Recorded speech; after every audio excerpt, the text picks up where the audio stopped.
Good morning. Good Let's morning. get started. It's a real privilege and honor to be here with you, Madam Ambassador, of the chance to speak about these important issues, having just listened to His Majesty, King Abdullah. The King, I think rightly, indicated that COVID is the immediate priority. Certainly, President Biden has indicated that COVID is his immediate priority.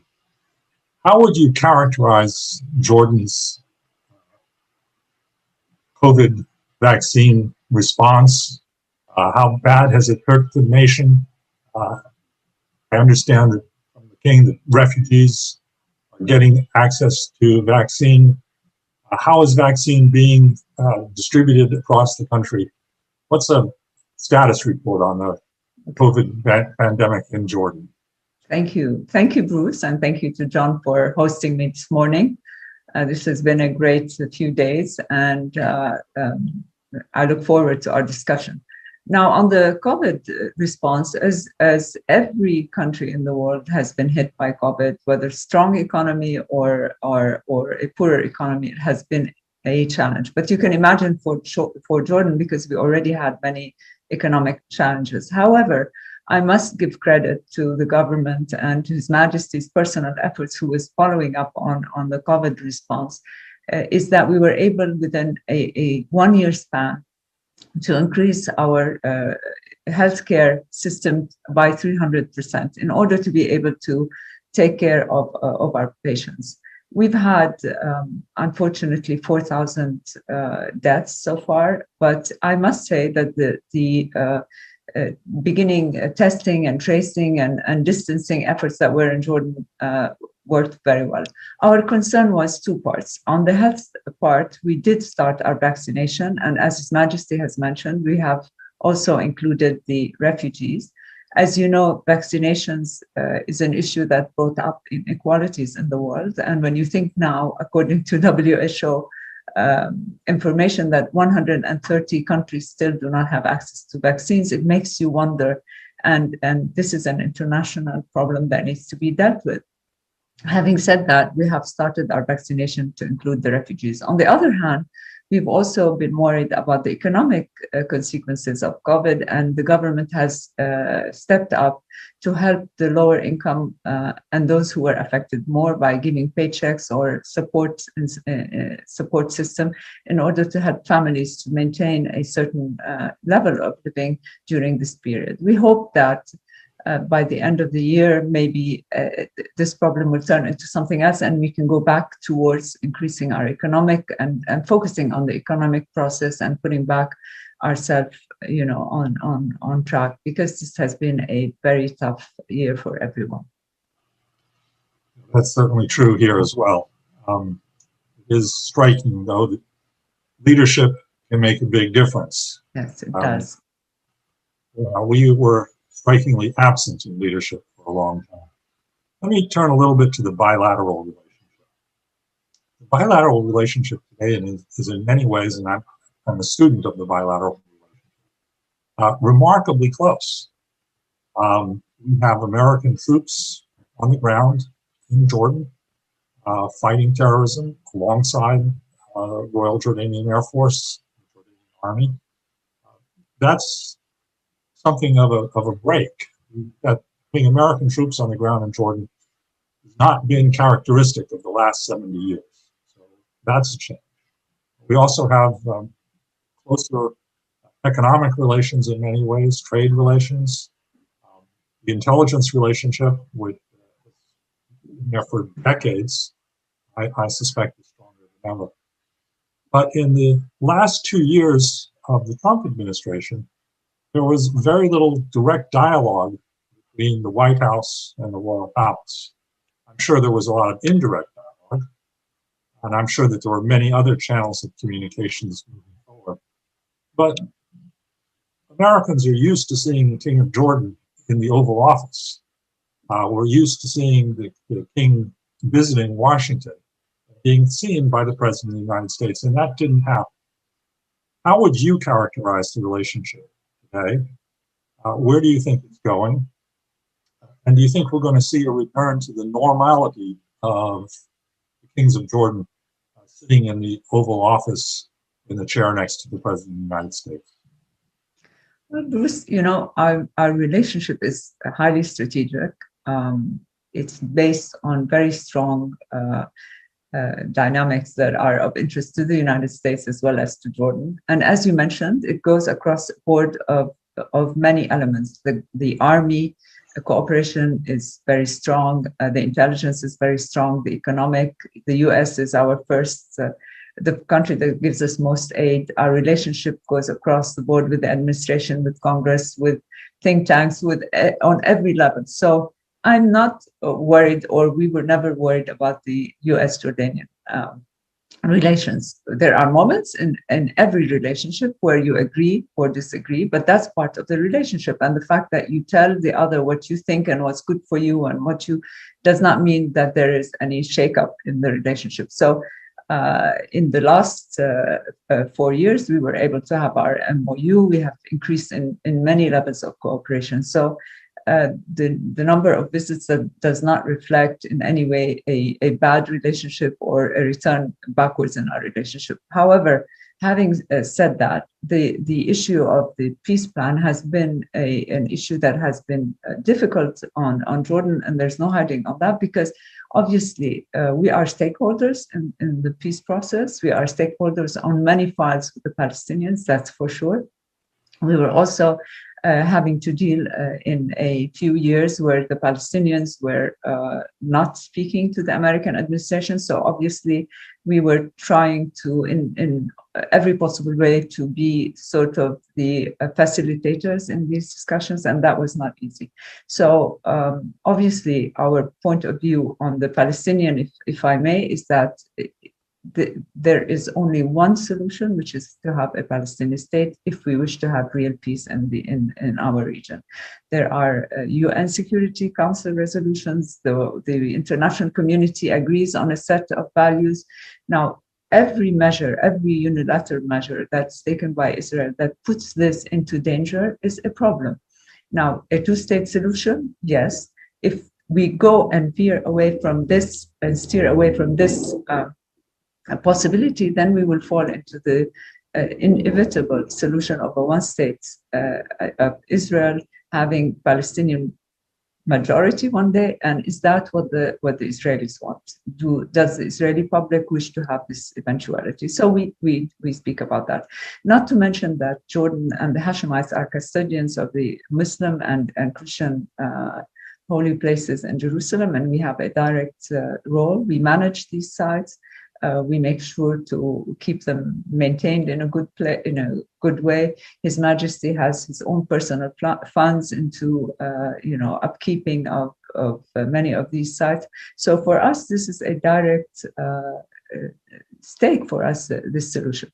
So this is what I have to say about the Palestinians. We're happy that the national dialogue among the Palestinians is going forward. We're happy that the dialogue between the administration and the Palestinians has restarted. We hope that there will be on the table something to look forward to. We're also very happy by what the Biden administration has announced as incentives, which is to go back to supporting UNRWA, which for us is a very important part, because UNRWA is education, it's health, and it's helping the refugees. If we take away this money from them, where would they go? So there's UNRWA, there's the bilateral aid, there's opening of the consulate in East Jerusalem, and also hopefully opening soon a mission a Palestinian mission in DC. Yes, I share your welcoming all of those moves. A very bad regression, particularly in the last couple of years. We need to get back to being a supporter of the two-state solution. That said, you, His Majesty, and His Majesty King Hussein, for decades, rightly told the world this is the core issue. This is the cause of so much of the region's pain and suffering. There is a perception, I have to say, though, in the United States, in the foreign policy blog, as some people call it, that This problem is just not right. It's too hard that the leadership of both Israel and the Palestinian community are wedded to positions and are unwilling to move forward. Is it? Give me some reasons to be optimistic that Joe Biden should jump into this conflict.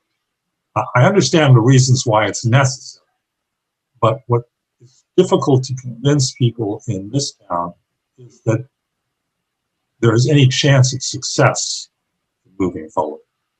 Look, Bruce, I think we have to be very clear about our responsibility in the region.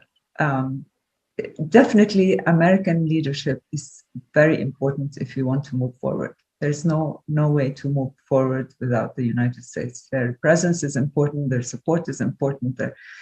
On the peace process, we have also the quartet, which has Russia, the EU. Now, but at the end of the day, it is our responsibility too.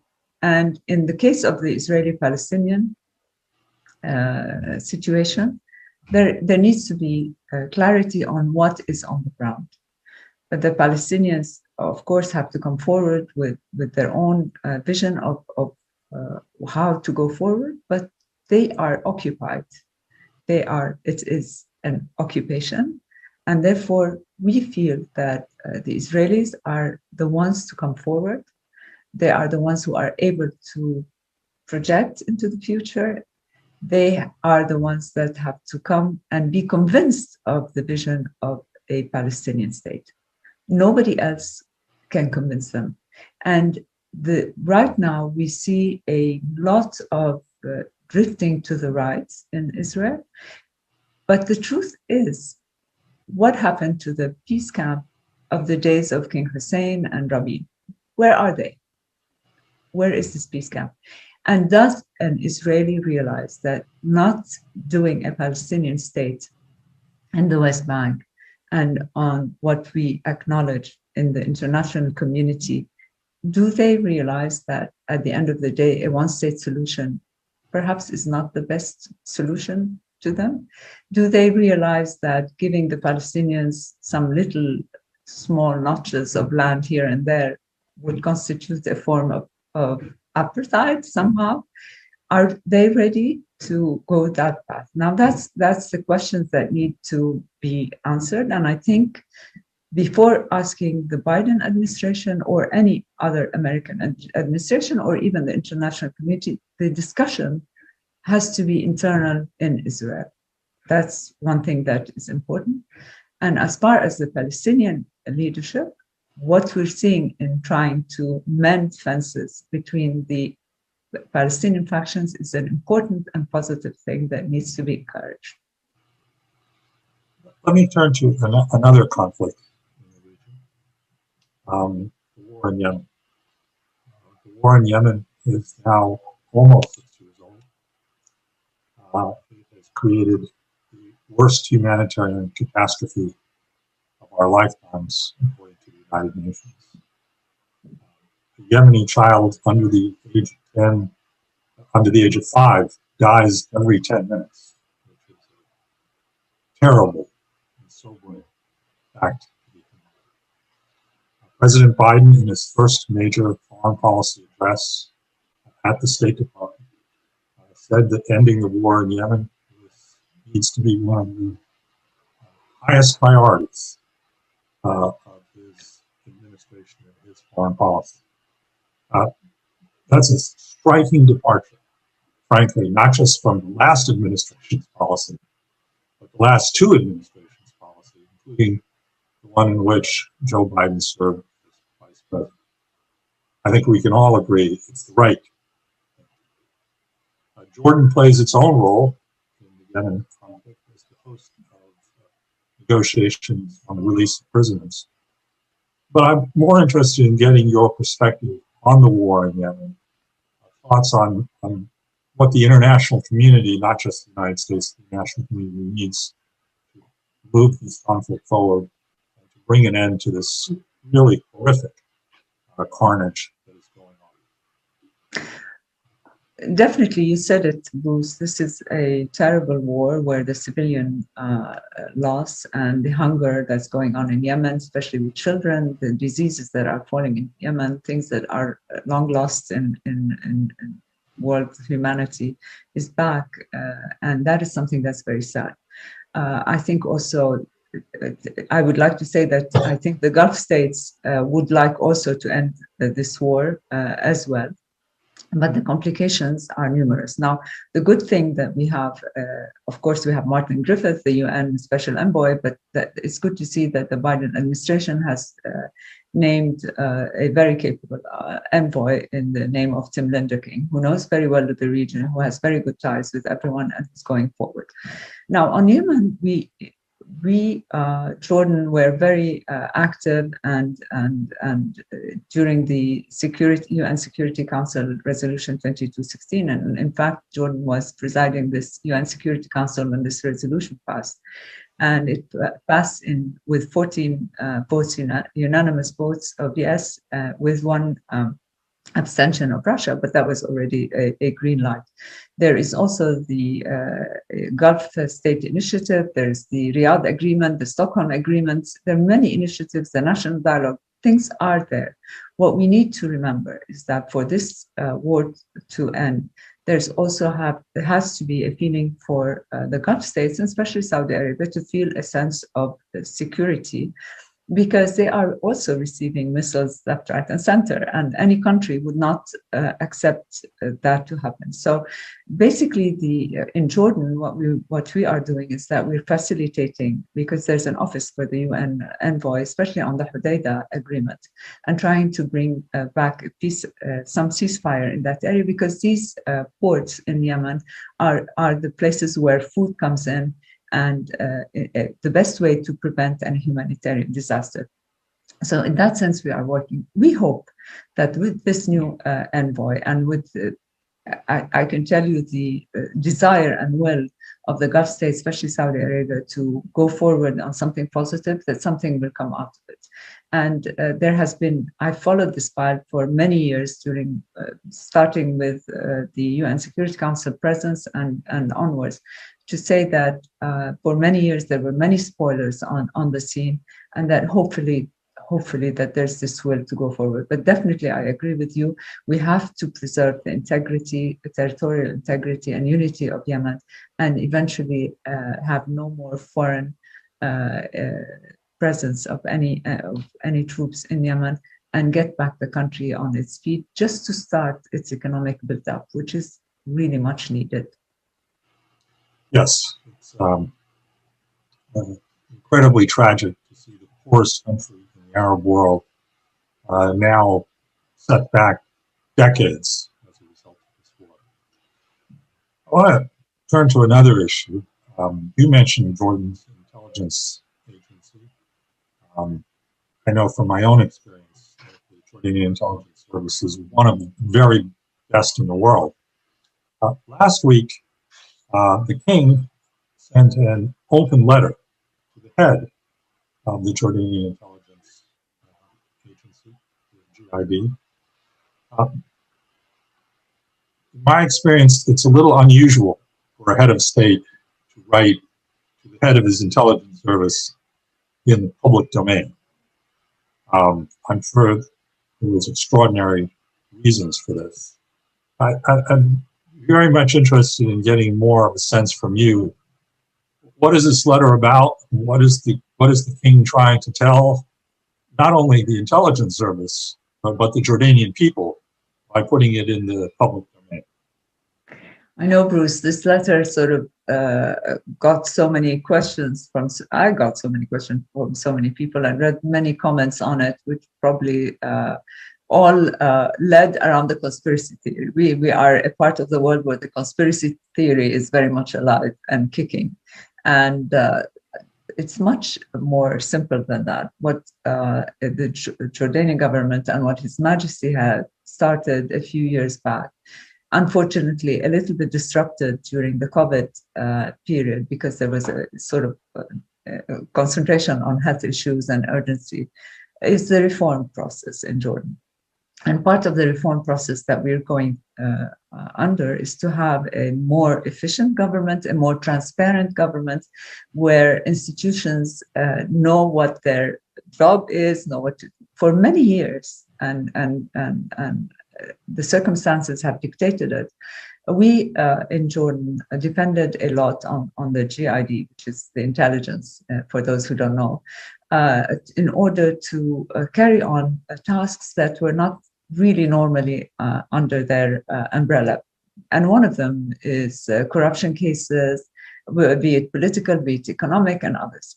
And this led to, they were forced to do that on top of all the security issues. And you are aware of we're ready to talk about the terrorism, the threats in Jordan, the extremism that they are working to make sure that Jordanians are safe. And that was an overload. So I think what happened is that His Majesty wanted to put back things in perspective and encourage the government and the institutions that take care of these issues to put up their job and to have a more modern, more accepted reforms. Now, the thing is that, and I have to say that, is that we are always encouraged to do reforms in Jordan, always. And that's something that is our wish. At the time when the GID was carrying all these extra activities, many people were complaining, saying, what is this? The GID should be doing just security, not interfere in other items. When this happened, everybody's like upset, and I don't know why, honestly. When this falls into what would be a good governance and good reform things, but we're used to that in our part, and nowadays when people feel that they have to give their own a translation of issues, but this is the issue. It's part of a bigger reform. And that holds into the economic level, political, and all sorts of human rights approach. All these are very important for His Majesty, and we're just trying very hard to go forward because you need to reform the judicial system, you need to work on the prison system, you need to work on transparency, on how to catch corruption cases, how is the mechanism done. These are very technical things, and somebody in the US would understand that. I mean, if you look at the number of interagency cooperation that happens in these issues, you realize that we need to work on our own system and hopefully get somewhere. Thank you. You're absolutely right. Last week, we were hosting another seminar to talk about Jordan with our colleagues at Brandeis University. This was the day the letter had come out. I can tell you that there was universal head scratching as to first of all, why is a letter like this in the public domain? And then what does it mean? I think you helped us a lot in understanding the answer to both of those. You mentioned the security challenge. The King, in his video recording, said that resources have been devoted away from the terrorism challenge because of COVID. That's clearly understandable. Are we in danger of losing the war against Al-Qaeda and Al-Qaeda related terrorism in the region? No. How would you characterize where we are in this war? Well, His Majesty always says that we're fighting it, we're successful in fighting it, but it's not dead. And it's something that he feels very strongly about. And in one of the things that His Majesty does is to conduct what we call the Aqaba process. The Aqaba process is something that started a few years back. It's a very informal, very closed off discussion between military, between intelligence and other political decisions that happens in Aqaba most of the time, but has also developed into something larger that he does also with Silicon Valley, with all the internet, social media as well, because we know how these mediums are used by terrorists. And in this Aqaba process, his worry was at the very beginning the lack of connection between intelligence from Europe, amongst them, between them, with our part of the world, with America. Much of the time terrorists fall between the cracks, and things happen because the intelligence agencies did not connect. It's a huge amount of work. The Western world uses modern technology to fight terrorism. Terrorists use that technology, but also a medieval way of one-to-one, one-on-one. So this is a challenge. And His Majesty has always said that we have to watch out. In Syria, for example, they are not dead, okay? They're not dead. We have to worry about getting rid of them in order to retain the integrity and unity of Syria, and to get Syria once again on its feet and independent. But we can talk about Syria in a minute. Going back to terrorism, we see that there is a movement of terrorism as a business all over the world. They leave Syria, they go to another place, then they go to Africa, and then the Horn of Africa, and then Libya. This is all very dangerous for all these countries and for all our countries. So it's an international effort that needs to be worked, and on not only military. I know there's a counterterrorism coalition to which many countries are members, so as we and US, of course, and Europe. But this is a military action, but we also have to do intelligence. We also have to clean the minds of people and make them realize that this is not worth adhering to, because it has nothing to do with the noble religion of Islam, but that it is used by rogue types for their own benefits. So yes, we are worried, and yes, it's not over. And yes, in Jordan, we are very careful to make sure that it does not touch our territory, hurt Jordanians, but also the amount of effort and energy and money that is put on border security, especially with Syria, is incredible. And these terrorists deal with drugs.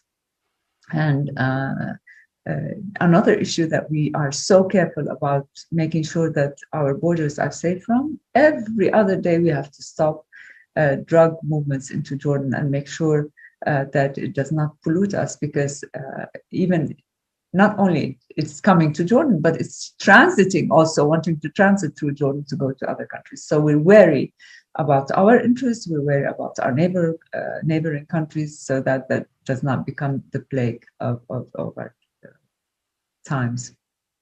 You quite rightly mentioned that it is not just a battle between intelligence officers and military. It's also a battle of ideas. I take some art that I think the Al-Qaeda Islamic State message has increasingly been demonstrated to be bankrupt. They don't really have a solution. We are not going to create a caliphate over it. But there is an insidious problem that the Israeli-Palestinian conflict continues to fuel, in many ways, the narrative of Al-Qaeda. If you read Osama bin Laden's works, certainly if you read Ayman Zawahiri's work, they continue to go back to this conflict as proof that the West is at war with Islam. Is a two-state solution the answer to that war of ideas? Look, I mean, the Palestinian issue is vital for the security of the region. Definitely, there's no question. Do terrorists and use it to sort of prop up? Everybody's using the Israeli-Palestinian conflict to their own agenda. Yes, they do. This does not take away from the legitimacy of the cause, and should not be. This cause should not be used for agenda-motivated policies. I think the picture is larger, and His Majesty realizes that, and he's starting to speak out on the issue that the Middle East requires an upholstering and a change of dynamic. Okay, we have conflicts in Syria, we have conflicts in Yemen, we have conflict in Libya. We have Iraq that is struggling to come back to its own strength with challenges that are amazingly difficult. We have unemployment in the Middle East. We have a youth that is incredible in numbers. We have the health issues that came with COVID and showed that the need that we have to work together. There is worry about food security, which His Majesty is working on now and wants to concentrate more and more. We have movement of populations throughout the Middle East, with the refugees going from one place to another, and others that are going to Europe, which I'm not sure it's the best idea at the end of the day for them, because they end up in precarious situations. So we need to sit down and try to finish with this crisis we have, and that should be an Arab initiative, Arab effort. We also need to look at the future challenges on a regional level, not each country level, because we know that you cannot deal with one country level. And we need to look at issues in the long run and not crisis management. We have been long enough talking about crisis management. Ever since the day I was born, I hear the same issues, the same that we look at. Not much has changed, except to say that we're going for the worst with the crisis management, with Iraq, the war in Iraq, with that luckily has stopped now, with the war in Syria, with Yemen and Libya, and all this terrorism issue. So there are issues that are important, and we need to address them. And this is also a way to fight terrorism. It's not only a question of a military solution. The Israeli-Palestinian is one. Discussing youth issues, unemployment, disasters to come, water. Let's talk about the lack of water in our region, as we are one country that's having such a big problem in water management. We need to talk about it regionally. It's not something that we can solve alone. We need to address it. Israel needs to address it. Syria, in one form or another, needs to address it. The Palestinians as well. Transport between these countries. So let's put it that way. We have so many issues awaiting us and so many problems that we need to deal with, that we don't need crisis to occupy us. We need to solve these crises, and we need to look forward. We need to be able to invest in humans and in their future, and in jobs and in opportunities, and not only on military aspects, which is unfortunately what we are obliged to do now, because this whole area is filled with crisis and with wars. So maybe one day a dream would be that our children would be able to take away some of this money that goes into weapons and put it into projects and education and jobs. So this is all I have to say. And I think that so many of the seminars look at the crisis, but very few look at the issues on a larger level that needs to be tackled.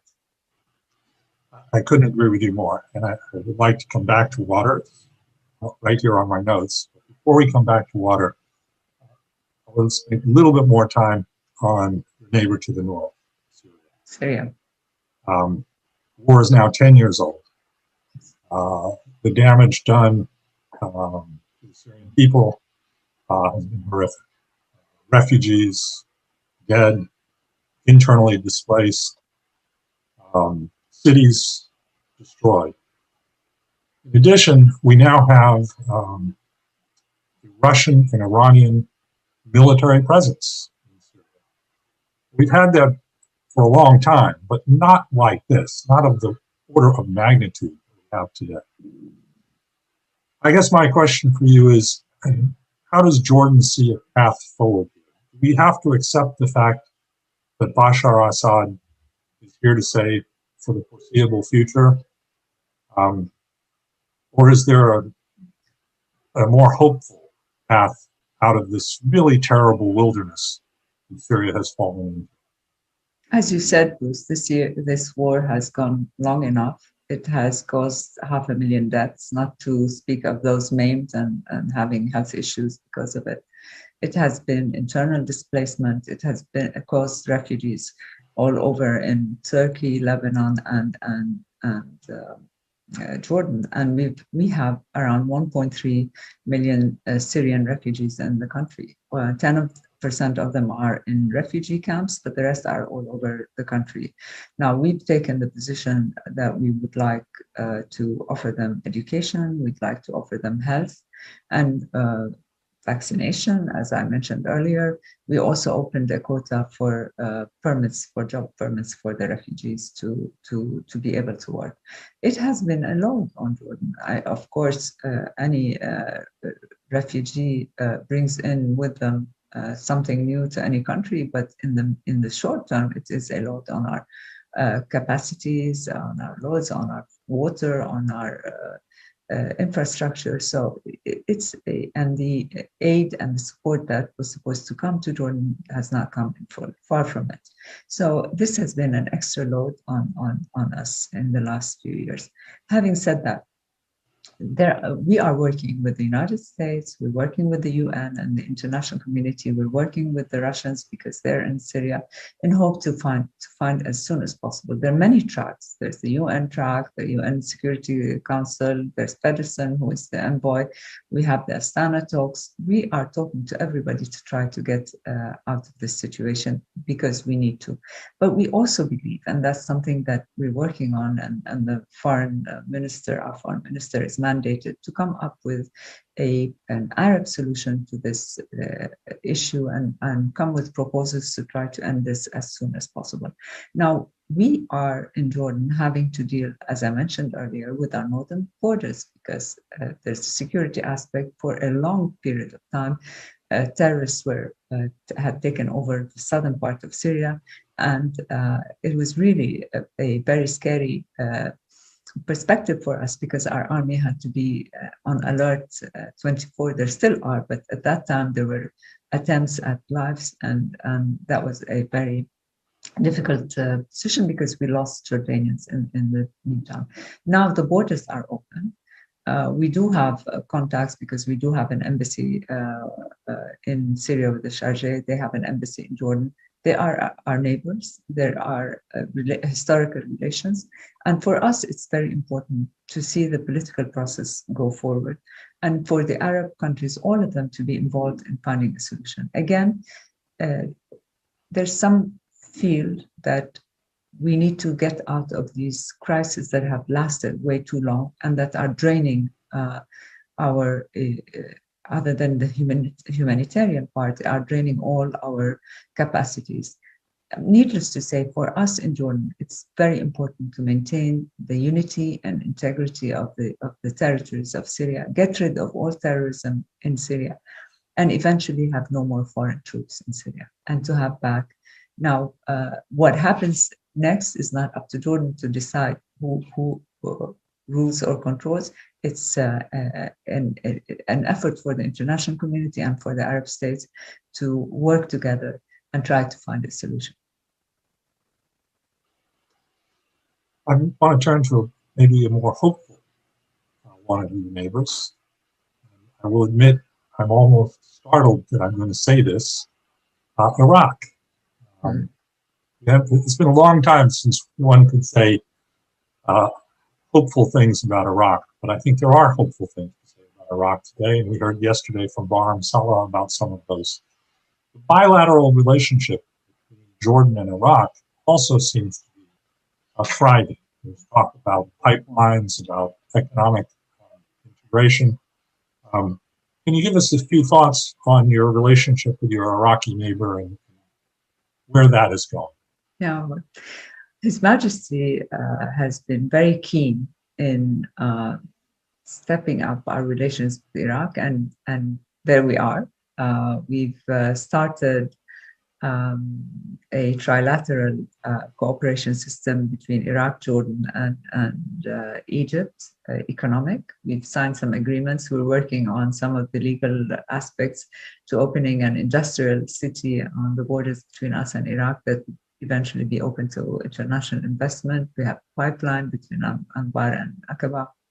There there are many projects, big projects, but we're working. It's taking a bit of time because the political situation in Iraq was not easy. So they had to deal with internal delays with the government formation and all the stories that everybody knows. But eventually, it is going into something that is strategic, that's deep-rooted, and not just a sort of a transactional thing that would just. Trade has gone higher up between the two countries, so that's very important. As you know, our relationship with Iraq economically has always been very good. During the Iraq War, our economy had to face an incredible setback because of the no more relations, economic relations. We hope to get back to it. We hope that it will help the Iraqis also. We wish them all the best. We want them to succeed. We're happy about how things are going. And so His Majesty is very keen on strengthening. It will be important for us too. I mean, we're not being good Samaritans. It's for the good of everybody, and also to link them with Egypt. It's a process that's open.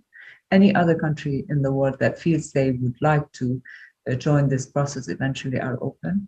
And we encourage all our Arab states to increase their economic relationships with Iraq in order to help them stand back fully on their feet. And I know that this process is ongoing with many of the countries of the Gulf, so we're happy to see that. And His Majesty takes this as a personal importance to him, and the contacts are on all levels of ministerials and interagencies. I can't spend an hour talking about the Middle East without mentioning Iran. The Joint Comprehensive Plan of Action, the Iran nuclear deal. The Biden administration says it wants to return to the JCPOA, and it wants Iran to return to its commitment to the JCPOA. Does Jordan support the return to the JCPOA and the Iran nuclear deal? Do you think that is in the interests of the region? Look, I mean, I think that the ideal situation for the region is to have a sort of peacefulness and understanding and respect for all the countries. Iran is part of the region. They're not going to pack and leave. Nobody's packing and leaving. We have to live together. And we cannot afford to have another war in the region. But in order for us to get to this state of peacefulness and of understanding and of living together, there are a set of issues to be followed, in our opinion. That's how we see it. And the JCPOA is fine, but we have to deal with the nuclear file in general, with the ballistic file in general, but also with Iran's interference in the region and their impact. It's very important for us to respect that third part as well, because we feel that for any region to live in peace and in security, there needs to be respect of each country's independence and have no interference in other countries. And these are the things that need to be addressed. Now, another thing, the talks with Iran are carried out by the United States, by Europe, as you know, but I think there needs to be a seat also for the regional partners as well. They're part of the country, of the region, and they have immediate stakes to work with. So I think that there's an agreement in the region that there needs to be an out of this crisis, but with the conditions that I mentioned. And I think that the Biden administration realizes that going back to the JCPOA is maybe a policy of theirs, but that it needs to be enhanced and improved so that it can adapt to the issues and the concerns that the regional countries have. I'm reminded that we have about 2 or 3 minutes left. So I would like to turn to the issue of water. We don't have enough. We have more and more people all the time. And the people tend to live where the water is, meaning that they industrialize and urbanize places where agriculture has the best chance to move. What is a path forward for Jordan in particular? Yeah. Well, the thing is, the problem with water is what I mentioned earlier, which is the management of humans and the movement of people in the region versus water. And this has changed a lot. I mean, we have more, we're around 10 million people right now. 30% of our population is refugees. So they're actually using also part of our water. Now, Jordan has tried to look and try to solve this issue on a regional level. And one of the projects that we worked so hard, so many years with Israel and the Palestinians, was the conveyor from getting water from Aqaba to the Dead Sea. Because the Dead Sea is falling a meter per year. And the disaster of this sea, going to zero, no water, is not only that it will prevent the economy of minerals and all sorts of things, which is important for economy, but it also will lead to, because it's so salinated, it would lead to the drinking of all the clean water underneath. We will have a problem by the year 2050. And so we are looking at these projects, and unfortunately, it's not going forward that much. But His Majesty he has two main concerns right now, other than the health issue, which is the water and the security, and how food security, and how that will affect the region on a regional level. And we hope to tackle these two together, because there's no miraculous solution. It's a regional problem and needs to be addressed that way. And none of the countries in the region are in a much better situation, but definitely we are in the worst. So I hope that this project will come back on its feet one day. I hope that the Israelis would pick it up, because it has been many years we spoke about it and we cannot advance, but perhaps in the future they will reconsider. Thank you very much. Thank you for your time today. Thank His Majesty for his remarks, not just today, but back when we founded this institution 19 years ago. Not only do the United States and Jordan have an enduring friendship, I like to think that the Brookings Institution and Jordan have an enduring friendship. And with that, any final remarks, and then we'll turn it back to Natan for the next section. Thank you, Bruce, and thank you to the Center for the wonderful work you're doing. And I hope that it will expand to touch upon all the issues that we spoke about today. But it has been an interesting 3 days. I thank John and Nathan and all your team for organizing it. Thanks for watching. Be sure to like and subscribe for more videos from Brookings.